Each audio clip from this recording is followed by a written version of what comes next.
the Israeli Knesset. I promised a big surprise soon. This is our surprise, and it is only the beginning. See who is with me. We are just entering to the Knesset of Israel. All hail Biafra, all hail Mazinam Dikano. Please, my fellow Biafrans, follow me carefully and watch this particular video, because I know that Nigeria government will not like this video. Nigeria government will not like this particular video, because this our sister that people are seeing on my screen, I hope some of you people know her, want to expose Nigeria government right now. And I know that Nigeria government will not like her, and they will not like this particular video. So just take 1 minute of your time and watch this video. After watching this video, do not forget to like, share and also comment, so that other Biafrans who lives abroad can be able to locate this particular video, because the world need to know that we are seeking for freedom. We are not terrorists. We are not Fulani herdsmen. We are freedom fighters, and we are seeking for our own country, our own nation, that is Biafra. So after watching this video, please, what I need from you is for you to share this video, so that this video can be able to get a lot of views, so that other Biafrans can be able to know what is happening right now across the world. Thank you, and may God bless you. One love. The Israeli Knesset, I promised a big surprise soon. This is our surprise, and it is only the beginning. See who is with me. We are just entering to the Knesset of Israel. All hail Biafra, all hail Mazinam Dikano, all hail Israel. All hail Biafra, all hail Mazinam Dikano. To ask, is America aware? Is Britain aware? And it is the United Nations aware that the Tinubu has sent army to Igbo land as of yesterday, being Monday, to kill Igbo boys, to destroy Igbo boys. And I call on the entire world and the universe right now. I call on Donald Trump, I call on America. Tinubu should go now, right now. Remove those army guys in Igbo land right now. Let them be removed. Right now, we don't need them in Igbo land. Right now, let it be done. Right now, Tinubu should, by this night, let the day not break.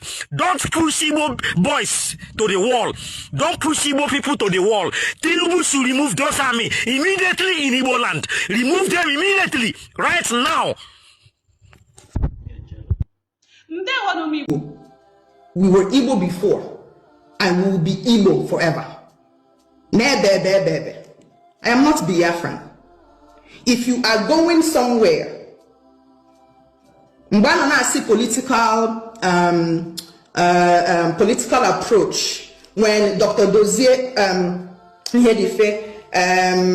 Odenibo, the one that used to read on our Kwakuki Fonenye history on Radio Biafra in 2013-2014, when those caliber of people were there, and we're going apply the onye. In fact, anyway, be order here na go down news, abia go news, go headline, go in here. And when the onye order say you must sit at home. If you don't sit at home, you know we love dead bodies. And when the onye say we see, I will not be in the gathering of terrorists, and I will not be in the gathering of people that say na haga home here na libo. Any order a woman if you hear us no perfume keji persecute the person.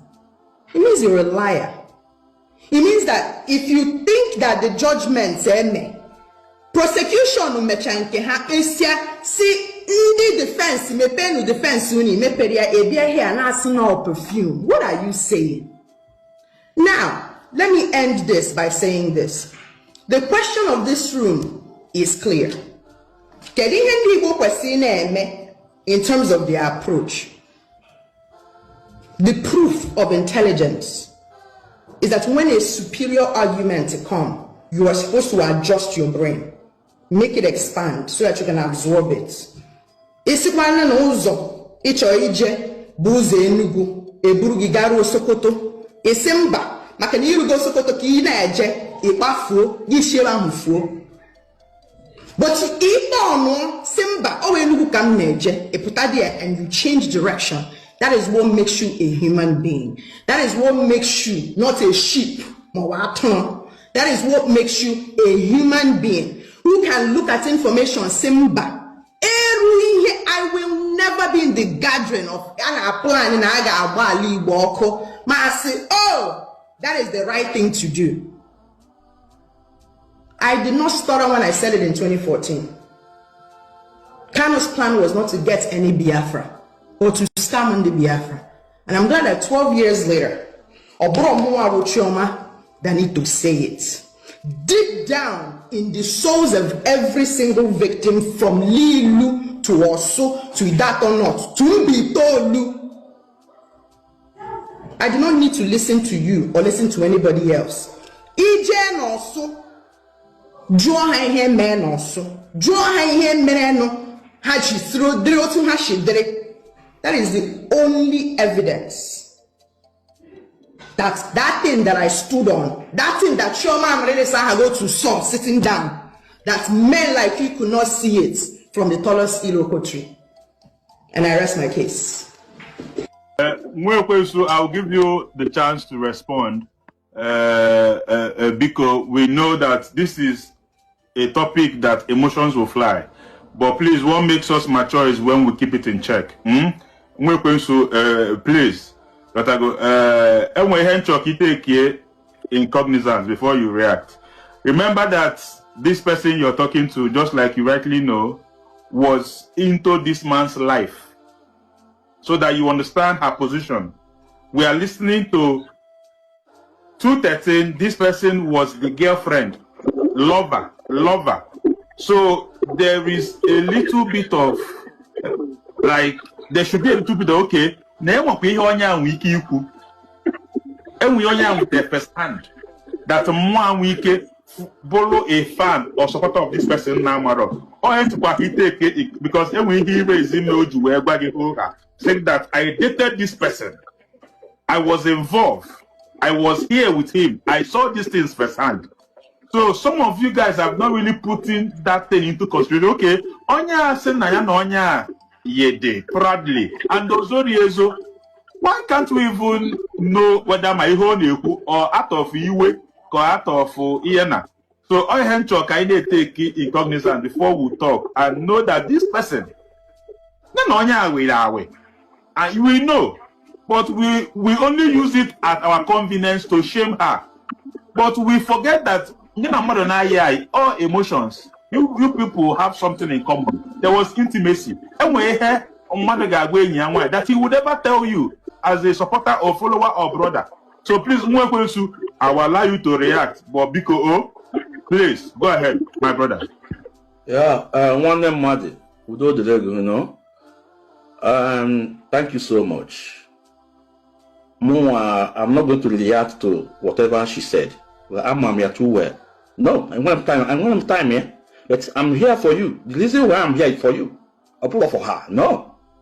So, now, eventually, Jogo, it's not Obama. About the quiz open. No more Mazis Mason Quinsu. You might the meaning of his maze. You may use maze standing for. And only you go upon a Sunday with maze. You might not kind of family. So now, I'm a Jogo now, Bam. A call to can the body up?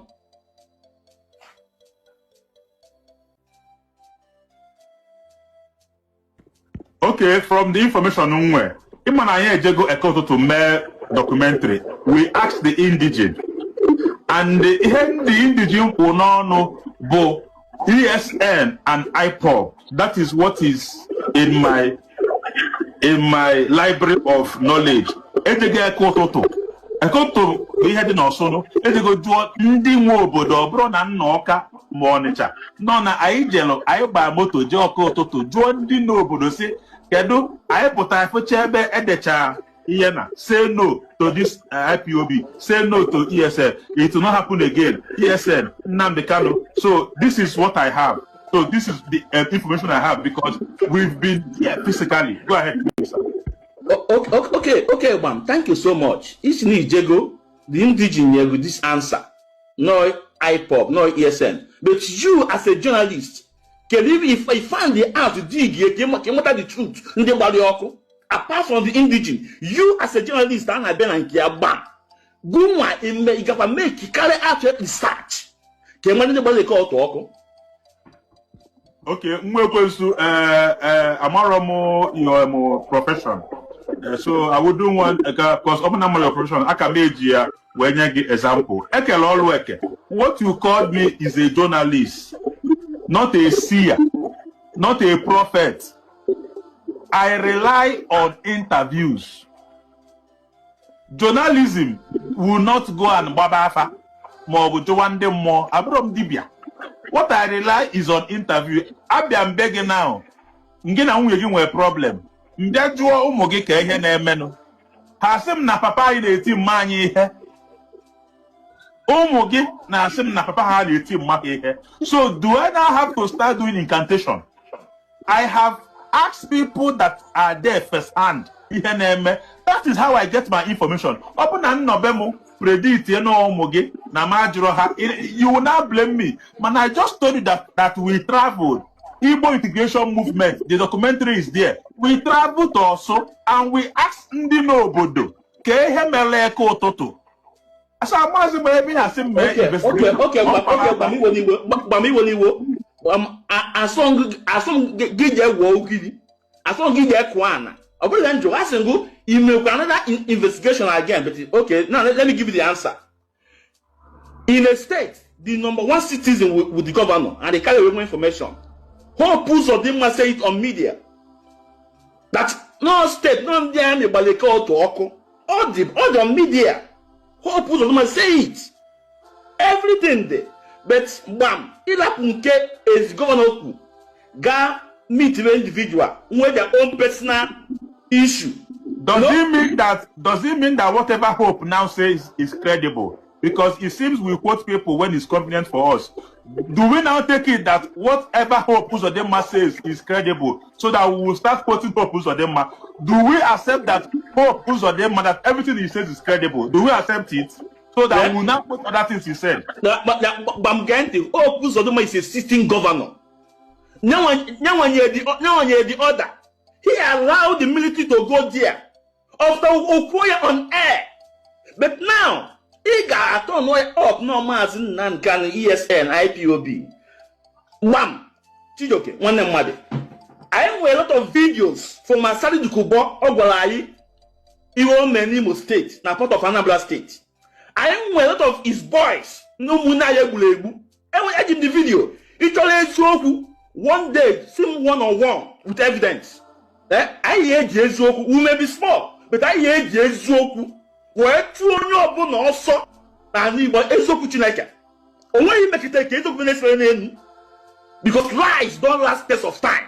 But Ezoku one day will come out. Now ask yourself, can you imagine an man? Can you want man? No, see, give me a referendum. That's all. Nemu, okay, up to today. I'll go meeting with state governors. I see, okay, it's okay. If you want me to stop, let me stop. Go and bring that dysfunctioning. Nothing. Ma'am, I don't want to no, maybe have so much time, no? But remember young Bago, he said that literally that evidence there says one of the lawyers. Yeah, but I'm that now those things they're on media, but maybe it don't know your blind eye. Now let me tell you again. Let me tell you again, no? Chuku machasu soludo. O go to chofo. O say a committee. Both my Bianco no Unyojuku, both my Professor Chede, you know, all those is their report. And when my Anambra State, no, they come up with a report. They came up. And Professor Chede said that, you know, he will disappoint you.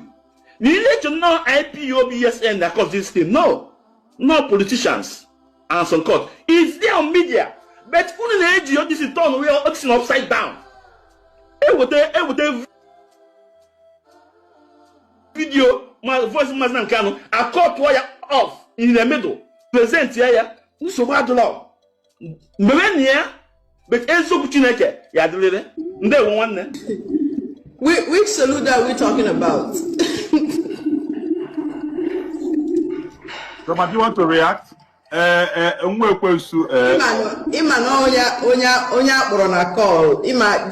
a thing about proximity to information, and I know that we live in a world where everybody wants to feel important. But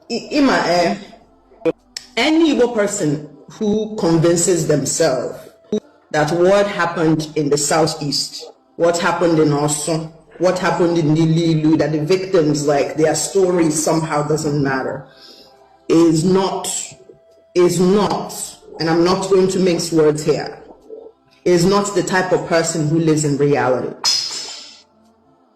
Because it's like a policeman comes and there has been a crime committed and someone says, oh, the victim's accounts don't matter. Ordinary media is what matters. And you say, but police are gala here. ML investigate. Ain't no eba sit at home. In eba ne madu. In ebe ndali Igbo no for Monday. Every we children today. Come on again no here. Ejora this Monday. Somebody now say, oh, but Kedonye man, we don't know how, you don't know how. There's no type of conversation we can have here. Even if we sit here till next year, it's not going to move the needle, and I think it's a waste of time. Okay? Now, the reason why I was laughing and asking which Soludo, because it cannot be there has to be two Soludos. It cannot be the Soludo that is the governor that had to put an ultimatum saying on Monday. It can't be that Soludo that they are talking about.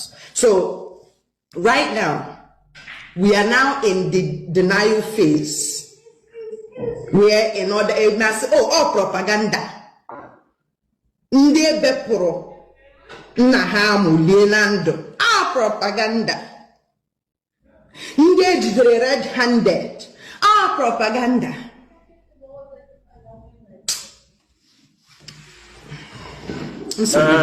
Mwekwensu na nchịkọta biko nga like strategy over emotions. We are throwing a lot of emotions. He mentioned mmadụ na-abụ Hope Uzodimma and then Asari Dokubo. And then Odika in a quote ndị a mgbe ọ bịa dabala anyị.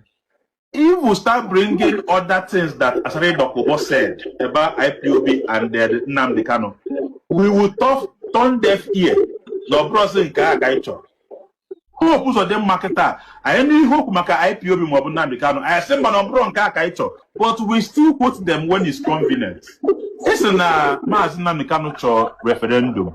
Can you I know you must be a business guy or something. You get $1 naira, jegote ihe na America. See na naira na use here in Nigeria. Na most but no naira that need go here. What you would do is you have to go and change your naira to dollar. Oboda na ana. My point is referendum adena constitution no Nigeria to start with. You get na nke dibia. Si anya gbaga akwụkwọ with them Ekene Maria. You get one kasi ha were there your fifth wife. Na eme na omenala. Akwa no na Nigeria. Referendum anyị na-asị na nwa amadi chọrọ. Ọ dị na constitution anyị to start with. Esi na ọ na-achị ya anyị na-eme otu a enwe obodo na-agba nwaanyị na nwoke nwaanyị na nwaanyị akwụkwọ. You ga-esizi obodo abata Nigeria sị n'ihe ịchọ bụ sị gbaga akwụkwọ nke na nwoke ibe gị n'otu aka esi eme n'obodo ọzọ. Ị ga-fight godi ka etinye godi ya na the constitution of that obodo na ka ọ bụrụ ihe eji mara obodo a referendum anyị na-asị na ọsọsọ ihe a ka ọ chọrọ. Nwanne m ọ dị na constitution anyị ka anyị sigodo ebe a bido biko round up ka anyị debe emotion n'akụkụ use godi logic sometimes. Ihe a ọ na-achọ anyị na-eme na Nigeria edeghị ọbụla iwu apasị gị ya ọbụla belu. Okay, ọbụla ha ka ị chọọ, how do we work it?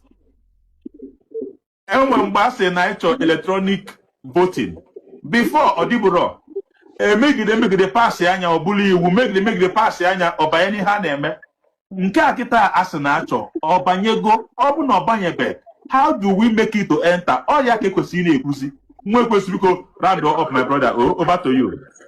Okay brother Ndewo. Yes, the answer to you, because we are IPOB. Only question I na dodge was in two ways. The answer to you that it's not the constitution. The answer is no. I can never know me. As in the Yoma Gameregi, and I make an ending a so, and I make an ending Ajumaju. I am also no watching it. As a moon come with Wakuno. Na video nka catch a ime. Bonka ndị jụrụ m ajụjụ na manụgo nwaanyị na manụgo nwa maka na nwoke ruo mee ihe o ruru oge ya ọ bụrụ ụsa and ndị jụkwanụ m ajụjụ a ọ dịrọkwanụ njọ aga m agasa nwunye ya mana e nwere ihe njibe na vidio nke tata ọ maka nwatakịrị nwaanyị a ya na arụsị Igbo nọ n'elu a sị na afọ ya bụ Chioma America na-akpọ Ahagotu a sị na ọ nọ na Washington ana m afịa n'ihu akwụkwọ a sị na TV presenter ana m afụ some program ọ na-eme with the people ọ na-ekwu ya na-ekwu gbasara Nnamdi ọ na-adrive ta joy ọ nọkọta ome otu a ihe ọbụla gbasatara Nnamdi ọ na-alaiki ihe ekwu ya ọ nọkwa m na asị na ha na Nnamdi nwere ka ha si wee nwee gịnị nweta ihe a na-akpọ oyi ọ bụrụ eziokwu mụ na onwe m amara mana anyị ize Chukwu na Nnamdi ka na-abụ na aka na-asị na aka na-afọ na nwaanyị anyị ize Chukwu na arụsị Igbo nụrụ nwaanyị bikos na ihe ọbụla nwoke chọrọ imerụ ihe ọ ga-emerụ gị na nwaanyị ga-ebi nwaanyị bụ ihe enyere nwoke ma ị chọrọ ma ị chọrọ nwoke niile ka ha na nwaanyị lụrụ ma ọ na-eme mma ma ọ na-eme njọ anyị ama mgbara nwaanyị ọsọ ọ ya ka m ji asị unu abụ m ezigbote enyi ụmụ nwaanyị laiki ma laiki mana ụmụ nwaanyị mana ha ma ihe ahụ anyị na-asọ anyị ọ ga-abụ anyị fụ nwaanyị mgbe izizi anyị na nwaanyị anya na mkpụrụ ụkwụ anyị agụọ na mkpụrụ ụkwụ ya ha nee ya anya n'ọnụ mara ihe ọ ya emenwu elekọtago nwaanyị anya na mkpụrụ anya lekọta ya anya na mkpụrụ ọnụ fia na ọ na-adraịve joy ọ dị ya ka otu ọ nọrọ na-akọ na-asị na ọ chọghị ịdị mfe anọkwa m na asị na ya bụ prezenta na ọ na-ekwugo okwu na redio Biafra ndị nna adị na-ajụ nna m eso na ihe a na-eme Biafra na meso na IPOB a sị m onye na ihe m bịara abịa mesi Igbo abụ m onye ozi n'ala Igbo ozi ka m na-agbasapụ ihe m chọrọ bụ ka obi ụmụ Igbo bụrụ ofu bifo ha bịa kọọ akọ nka anyị na-achọ ịba bịa ndị na-eme nke ha na-eme sisi mewe nke ha na-eme mana a sị m ụmụ Igbo sisi nye m obi ha aha nye m uche ha anyị na-ekwu okwu a ga-eji tụghatụ uche unu anyị na wee bụrụ ofu anyị na bụrụ ofu ahụ anyị wee na-akọwata ihe anyị na-akọ wee na-abanye wee marazie nke aha anyị ga-asị na enyi ndị nke anyị chọrọ maka na ana m ekwu okwu akarịgo n'ihu akwụkwọ anaghị ekwu okwu Nnamdi ka na-anwụba ahụ ọ hapụ ya life imprisonment ọ dịghị entitled mmadụ ịga nwụda place fia mana aha plan ya ma ka a ga-esi fia mana ndị nke a ga-asị unu mee gịnị na ebe o yibere isi ya ọtụtụ ihe na-eme ọkwa eme akpọ gị na fon na-asị gị ha na-threaten your life ndị na-threaten my life ị kwesịrị ịma na ụtaifon nnọkịta my life adatọ m ụtọ because ụtaifon nnọkịta ebichago m onye mmebi ebigo m onye mmebi adịgo m oke maka na onye magoro eziokwu adịgo oke and onye kwuru eziokwu adịgo free na ana m eyi suutu ọ ka nna gwu na ana m asụ ọjọọ ọsọ ihe drive to joy because mụ na onwe m ụta anyị nọkịta ọbụrụ mmadụ niile bụ gangsters anyị na-ayọ amara ka ihe ọma mere anyị na be anyị nwatakịrị nwaanyị ọ dị hapi mana nna asị nka mgba gị iyi ebutu amaghị m ihe gị na nna na-eji amaghị m ihe na-atọ gị ụtọ mana okwu ka m bịara ịgwa gị taata maka na anyị kwunye okwu ọpọ iru mmụọ anụghị ya ala Igbo be anyị fere ala imezi ihe dị na be anyị siri ike ihe mere na ha gbube be anyị mechie dị na be anyị bụ ihe ndị nna nna anyị mere na be anyị maka na ama na ndị nke nọkịta na-asọzi isi ndị be anyị dị isi ike imezi be anyị fere arụ oke ọda ka a ga-eji wee mezie be anyị andọ Nnamdi bịa nọ na data iji wee mee gịnị mezie be anyị mana ọtụtụ na ndị na-achọ ka be anyị dị mma ndị na-achọ ka ala Igbo dị mma ọha bụ ndị na-eme gịnị na-apịtọsi ihe niile a na-apịtọ achọrọ m ịgawa deep maka na asị m unu na anyị ga na-abata n'ofu n'ofu were na-atụnyere unu okwu ihe nji were bịa na vidiyo tata bụ nwatakịrị nwaanyị a ọ na-drive joy n'ihe gbasatara Nnamdi Kanu and na program ọ na-anọ bụ ebe ọ ga-anọ ka ọ na-adụ ya pii mana asị nka ngwa gị nne ihe ọbụla ịfụrụ onye ọbụla fụrụ